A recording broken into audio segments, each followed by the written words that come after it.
আসসালামু আলাইকুম এভরিওয়ান, একটি ভিডিওতে আপনাদের সবাইকে স্বাগত জানাচ্ছি।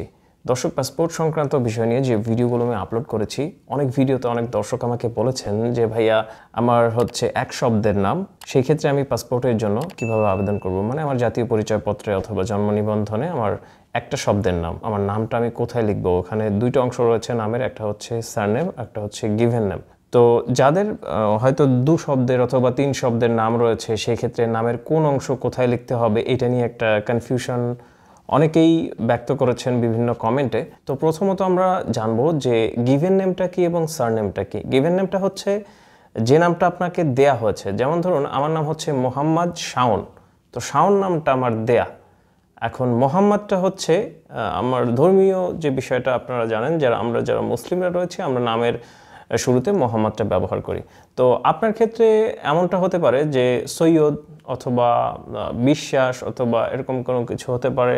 যারা হিন্দু মতাদর্শের লোক রয়েছেন, মানে অন্য ধর্মের রয়েছেন, সেই ক্ষেত্রে দেখা যায় যে চ্যাটার্জি, মুখার্জি এই ধরনের নামগুলো থাকে। তো সেই ক্ষেত্রে আপনার যে নামটা দেয়া হয়েছে সেটা হচ্ছে আপনার গিভেন নেম, সেই নামটা আপনার গিভেন নেমে দেবেন। আর যেটা হচ্ছে নামের শেষ অংশ মুখার্জি টুখার্জি, এটা হচ্ছে সারনেমে দেবেন। তো অনেকেরই এমন রয়েছে যে নামের শুরুতে হচ্ছে বংশীয় নামটা রয়েছে, সেটা যদি আপনার নামের শুরুতে থাকে তাহলে গিভেন নেমেই ওইটাকে বসাবেন, আর সারনেম হচ্ছে আপনার নামের শেষ অংশকে বসাবেন। এটা হচ্ছে আপনি যখন পাসপোর্টের জন্য আবেদন করছেন তখন এটা আপনি করবেন। আর যদি আপনার 3-4 অক্ষরের নাম হয়, বড় নাম হয়, আপনি ভাগ করে নেবেন।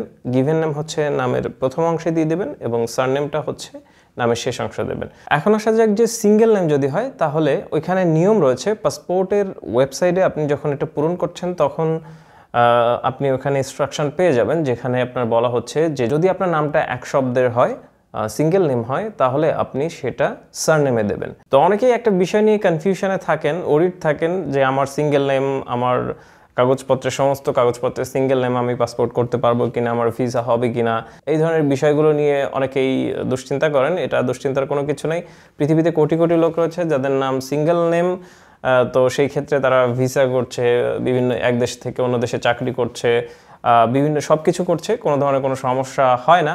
তো সুতরাং এইটা একটা সাধারণ একটা বিষয়, এই বিষয় নিয়ে চিন্তার কোনো বিষয়ই না। তো দর্শক, আশা করছি আপনারা বুঝতে পেরেছেন। যদি কোনো বিষয়ে আরও কনফিউশন থাকে, কোনো ধরনের ঝামেলা মনে হয় আপনার, যদি অন্য ধরনের কোনো ঝামেলা থেকে থাকে, তাহলে কমেন্টে লিখতে পারেন। আমি যদি আমার জানা থাকে তাহলে উত্তর দেওয়ার চেষ্টা করব। আল্লাহ আপনাদের সবাইকে ভালো রাখুন, সুস্থ রাখুন। আসসালামু আলাইকুম।